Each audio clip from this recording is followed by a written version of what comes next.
Hello everyone, CTET दिसंबर 2024 आप लोग का फॉर्म फिलअप स्टार्ट हो चुका है। उसके बारे में हमने आपको एक वीडियो दे दिया है और उस पर आप लोगों को ढेरों कमेंट आए हैं, बहुत सारे क्वेश्चंस आए हैं और ज्यादातर क्वेश्चन अपीयरिंग को लेकर के हैं। बच्चे बोल रहे कि मैम हमने अभी 10 दिन पहले डीएलएड में एडमिशन लिया है, क्या हम फॉर्म भर सकते हैं? मुझे ये समझ में नहीं आया कि ये क्वेश्चन बार बार क्यों आ रहा है, जबकि इसके बारे में हमने बहुत सारी चीजें ऑलरेडी क्लियर की हुई हैं। तो फिर मैं बाकी सारी जगहों पर जब जाकर के मैं देख रही हूँ, खास करके आप जो बहुत सारे आर्टिकल्स लिखे हुए होते हैं, क्रोम पर जाकर के सर्च करेंगे तो आपको मिलेगा कि ये यहाँ से ये है, सीटेट का क्राइटेरिया ये है। सब जगह पर 2 इयर्स अपीयरिंग इस तरह से जो है, फाइनल ईयर इस तरह का दिया हुआ है, तो बच्चे कंफ्यूज होंगे। तो ये बहुत गलत है। ठीक है, हम एजुकेशन फील्ड से जुड़े हुए, तो हमारा ये फर्ज बनता है कि हम सही इंफॉर्मेशन बच्चों तक पहुंचाएं, और इसलिए आप लोग कंफ्यूज हो रहे हो। कंफ्यूज होने की जरूरत नहीं है। जो आपके कंफ्यूजन है, जो क्वेश्चंस है, हम आज अभी इस वीडियो में फिर से क्लियर कर देंगे एंड आपको प्रूफ के साथ बताएंगे, ताकि हम पर नहीं, मेरे पे ही क्यों बिलीव करोगे आप, किसी और पे क्यों करोगे? जो सही है उस पर बिलीव करो, आपको पता हो, ताकि 10 लोगों को और आप भी नॉलेज दे सको। तो सही इंफॉर्मेशन स्प्रेड होना बहुत ज्यादा जरूरी है। तो चलिए स्टार्ट करें। उससे पहले फ्रेंड्स, चैनल पर पहली बार विजिट कर रहे हो तो चैनल को सब्सक्राइब कर लेना, बेल आइकन को हिट कर देना। यहां पर 6 बजे आप लोगों का सीटेट का लाइव क्लास लिया जाता है, जिसमें हम सारे सब्जेक्ट्स करवाते हैं और साथ साथ आप लोगों के जो है कॉन्सेप्ट भी क्लियर करते हैं, क्वेश्चन भी करते हैं। इसके अलावा अगर आप डिटेल क्लास चाहते हो तो हमारा उम्मीद बैच जो है हमारे ऑफिशियल ऐप कैटलिस्ट सोनी पर है, वहां से आप जाके जुड़ सकते हैं। Monday to Friday live class होते हैं। साइंस एंड मैथ की अलग फैकल्टी है, वो आपकी क्लास लेती है एंड उसके साथ साथ हम संडे को जो है टेस्ट करते हैं, जिससे कि बच्चा अपना सेल्फ इवैल्यूएशन भी कर सके और हमें भी पता चले कि हमारे एक एक स्टूडेंट जो है कितना प्रोग्रेस कर रहे हैं। तो हर एक इंडिविजुअल एक स्टूडेंट पर जो है ध्यान रखा जाता है कि उनका प्रोग्रेस हो रहा है या नहीं, क्योंकि हमारा टारगेट यही है 100% रिजल्ट होना चाहिए जो भी बच्चे हमारे साथ जुड़े हुए हैं। तो आप लोग वहां से जाकर के जो है रजिस्ट्रेशन करवा सकते हैं। क्लासेस स्टार्ट हो चुके हैं। चलिए अभी एक एक क्वेश्चन ले रही हूं मैं, फिर उसके बाद इसका मैं प्रूफ के साथ आपको आंसर दूंगी। सबसे पहला क्वेश्चन, मैम अभी एडमिशन लिया है डीएलएड में, 1 महीना हो गया, तो क्या हम भी सीटेट पेपर 1 और 2 का फॉर्म भर सकते हैं दिसंबर? क्वेश्चन देख लिया। अभी एडमिशन, देखो अगर आपने कल को एडमिशन लिया है ना, जस्ट कल 24 आवर्स पहले, मैं आपको बता रही हूं, आपने एडमिशन लिया है तो भी आप फॉर्म भर सकते हो। एकदम दिमाग में बैठा लो। जो लोग आपको ये बता करके रखे हुए कि नहीं आप फाइनल ईयर में रहोगे तब फॉर्म भरोगे, गलत इंफॉर्मेशन है। प्लीज उस पर बिलीव ना करो। अभी प्रूफ दिखाऊंगी मैं, तो फिर आपको भी कंफ्यूजन दूर हो जाएगा। मैम लैंग्वेज और लैंग्वेज 2 भरने का मतलब क्या होता है? देखो ये आकृति का क्वेश्चन है। आकृति, लैंग्वेज 1 लैंग्वेज 2 में सीटेट जो है टोटल 20 लैंग्वेजेस लेकर आती है, ठीक है। उसमें से कोई भी 2 लैंग्वेज आपको, 2 भाषा आपको चुनना है और उसमें एग्जाम देना। इसलिए भी होता है कि लैंग्वेज को लेकर के आपका नॉलेज कैसा है, ठीक। उसमें आपका हिंदी, इंग्लिश, संस्कृत, उर्दू और जो 20 लैंग्वेजेस और अदर्स है, उसमें से कोई भी 2 ले सकती हो। तो इसलिए लैंग्वेज का जो है आपके लैंग्वेज एप्टीट्यूड को जानने के लिए कि भाषा के बारे में आपका नॉलेज कैसा है, इसलिए ये टेस्ट होता है, ठीक। तो आप ये लैंग्वेज 1 लैंग्वेज 2 में कोई भी कर सकते हो। हम वैसे सजेस्ट करते हैं कि लैंग्वेज 1 में जो है आप हिंदी करें और लैंग्वेज 2 में इंग्लिश, संस्कृत, चाहे जो भी करना चाहे वो कर सकते हैं। लैंग्वेज 1 में वही पेपर रखना जिस पर आपका ज्यादा कमांड है, सिंपल पोएम और ये सभी चीजें आपको अच्छे तरीके से आती हैं, वो आपको लैंग्वेज 1 में रखना होता है, ठीक। एनआईयूएस डीएलएड वाले फॉर्म भरेगा कि नहीं, देखो मैंने आपको इसके बारे में पहले ही बताया था। 23 सितंबर वेट कर लो। एनआईयूएस डीएलएड का डेट लग चुका है, केस लिस्ट हो चुका है टीपी का, ट्रांसफर पिटिशन का। 23 सितंबर को क्या इंफॉर्मेशन आती है सुन लो, देख लो, फिर उसके बाद से तो बहुत सारी चीजें क्लियर हो जाएगी। मेरे अनुसार भरना चाहिए, क्योंकि बहुत सारी चीजें एनआईयूएस डीएलएड में अच्छी होने वाली है टाइम पर। तो अभी 23 सितंबर का सिर्फ वेट कीजिए, फिर उसके बाद क्लियर इंफॉर्मेशन हम अपने चैनल के माध्यम से आपको बिल्कुल दे देंगे, तो जुड़े रहिएगा हमारे साथ। चलिए ma'am, my second semester is completed in B.Ed exam, third semester is running, may I eligible? My B.Ed will be completed in 2024-25. Of course किसका क्वेश्चन है, ठाकुर कपिल। कपिल बिल्कुल आप एलिजिबल हैं और आपको फॉर्म भर देना चाहिए, बिल्कुल भर देना चाहिए।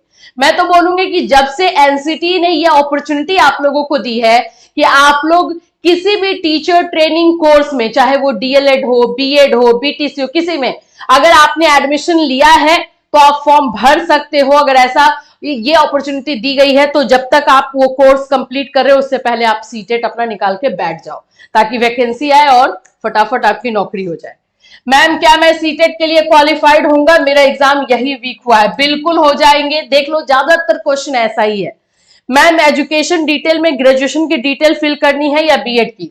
बीएड अगर आप पासिंग डाल रहे हो ना, बीएड अगर पासिंग डाल रहे हो बाबू तो बीएड की डिटेल उसमें डालनी होती है, वैसे बीएड की डालनी होती है या डीएलएड की। हाँ अभी देखो मैम रजिस्ट्रेशन में कॉन्टेक्ट डिटेल गलत हो गया है, तो कॉन्टेक्ट डिटेल तो पहले गलत होना नहीं चाहिए था, अगर हो गया है तो बहुत ज्यादा मिस्टेक आपने किया है, क्योंकि जो भी सीबीएसई से जो भी चीजें आपको आती हैं वो आप लोगों को उसी पे मिलने वाली है, कॉन्टेक्ट डिटेल पे मिलने वाली है, ओटीपी से लेकर के सारी चीजें जो है आपको उसी पर मिलने वाली है।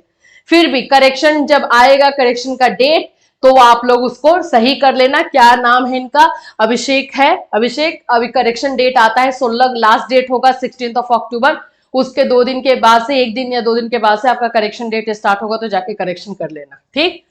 मैम 3rd सेमेस्टर में हूं अभी, क्या मैं सीटेट का फॉर्म फिल कर सकती हूँ? बिल्कुल फॉर्म फिल कर सकती हो हिमांशी, बिल्कुल कर सकती हो। मैम सिर्फ 2 ही सिटी शो कर रहा है, कोलकाता एंड सिलीगुड़ी, तो रिपीट हो जाएगा सेंटर, आप बस वही 2 को ही करके रख दो, लेकिन उसी में से आपका सिलेक्ट भी हो जाएगा वहां पर।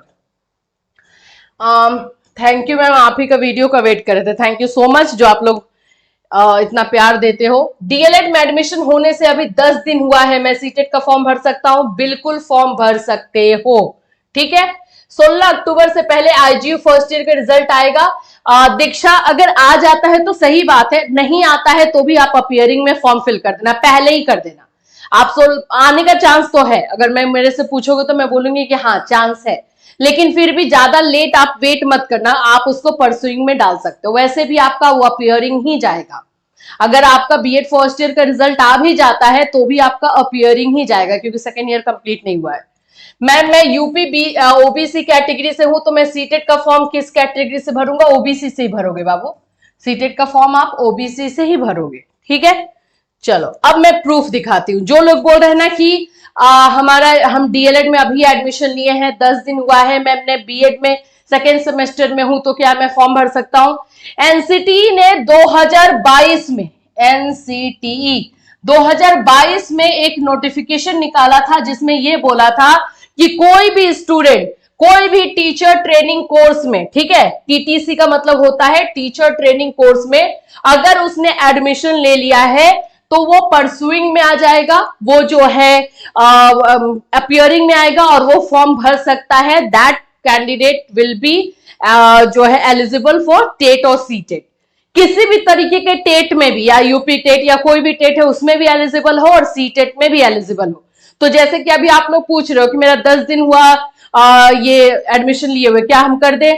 कुछ बच्चे बोले कि मैम मेरा एडमिशन नहीं हुआ है लेकिन मैं 4 दिन 5 दिन के बाद एडमिशन लेने वाली हूं, तो क्या मैं फॉर्म भर सकती हूँ? इमीडिएट आप एडमिशन लेने के बाद फॉर्म भर सकते हो, सिंपल, एडमिशन लेने के बाद फॉर्म भर सकते हो, याद रखना। एडमिशन मेरा आज हुआ है, आज ही मेरा एडमिशन हो गया कंप्लीट, आज शाम को मैं फॉर्म भर दूंगी। एडमिशन हो गया तो फॉर्म भर दो, कोई इश्यू नहीं होगा। ये आप देख सकते हो, इसमें मैं और भी आपको दिखा देती हूँ। ये रहा, जैसे कि हम जब अपीयरिंग में फॉर्म फिल करते हैं, हमने जो वीडियो बनाया है उसी का है, हमने स्क्रीनशॉट निकाला है। जब हम अपीयरिंग में फॉर्म फिल करते हैं तो यहां पर हम अपीयरिंग वाला चूज करेंगे, और जब हम अपीयरिंग वाला चूज करते हैं तो हमें यहाँ पे ईयर ऑफ पासिंग 2024 ही आ रहा है। ये भी क्वेश्चन बच्चा पूछ रहा है कि मैम यहाँ तो 2024 ही आ रहा है, मेरा तो 2025 में कंप्लीट होगा। कोई इशू नहीं है, बाद में सीटेट ठीक कर देता है, सीबीएसई ठीक कर देता है। हमेशा स्टार्टिंग में वही प्रॉब्लम होता है, 24 सिलेक्ट करके छोड़ दो, कोई दिक्कत नहीं होने वाली है। फिर यहाँ पर है बोर्ड ऑफ यूनिवर्सिटी या इंस्टीट्यूशन नेम, जहां पे आपने एडमिशन लिया है उसका नाम यहाँ पर आपको लिखना होता है, सिलेक्ट करना होता है। अगर कॉलेज का नाम नहीं आ रहा है तो यूनिवर्सिटी का नाम यहाँ पे आप सिलेक्ट कर लो। इसलिए एडमिशन होना जरूरी है, एडमिशन कंप्लीट होना जरूरी है। फिर उसके बाद ये रिजल्ट मोड होता है, ये आपका शो नहीं करेगा, ये जो भी अपीयरिंग में बच्चा फॉर्म भर रहा है उसका नहीं करेगा। अच्छा, जिन बच्चों का बैक लगा है, जो बच्चे फेल हो गए हैं, वो भी अपीयरिंग ही भरेंगे। जिन भी बच्चों का बैक लगा है और वो री एग्जाम देने वाले हैं, वो लोग भी अपीयरिंग ही भरेंगे, उनका कंप्लीट नहीं हो पाया इसका मतलब। ठीक है, क्लियर, समझ में आ रहा है ना मेरी बात को? तो और यहां पर कोर्स स्ट्रीम नेम में आप लोग का एलिमेंट्री एजुकेशन करके आता है, वो भर देना है। जिस कॉलेज में आप एडमिशन ले रहे हैं उसका इंस्टीट्यूशन पिन कोड आप लोग को डालना होगा, इसीलिए एडमिशन लेना जरूरी है, तभी जाकर के ये चीजें क्लियर होती है।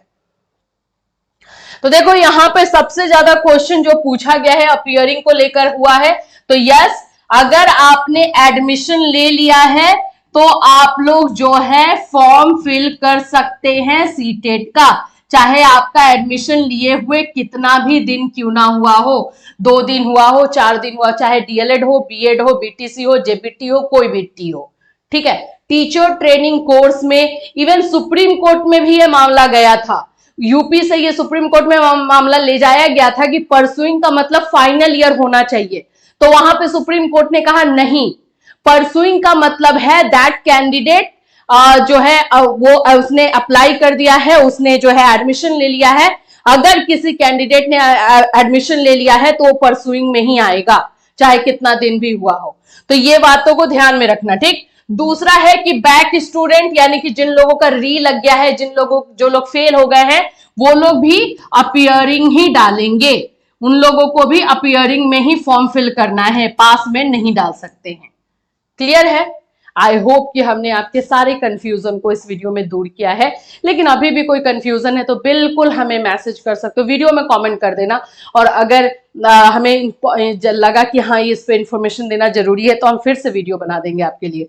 दूसरी चीज, आप लोग को जो फॉर्म फिलअप के लिए वीडियो दिया गया है उसे देख करके भरिए, जहां जहां प्रॉब्लम आ रही है बिल्कुल पूछ सकते हैं, लेकिन अच्छे से भरिए, ज्यादा जल्दबाजी ना करें, और जैसे contact detail, date of birth, name, father's name, इन सब में मिस्टेक बिल्कुल मत कीजिए, इन सभी चीजों का ध्यान रखिए। ठीक है, अगर सर्वर इशू हो रहा है, किसी भी तरीके का आपका इशू हो रहा है तो उस समय छोड़ दीजिए, बाद में फॉर्म फिल कीजिए, कोई इशू नहीं होगा।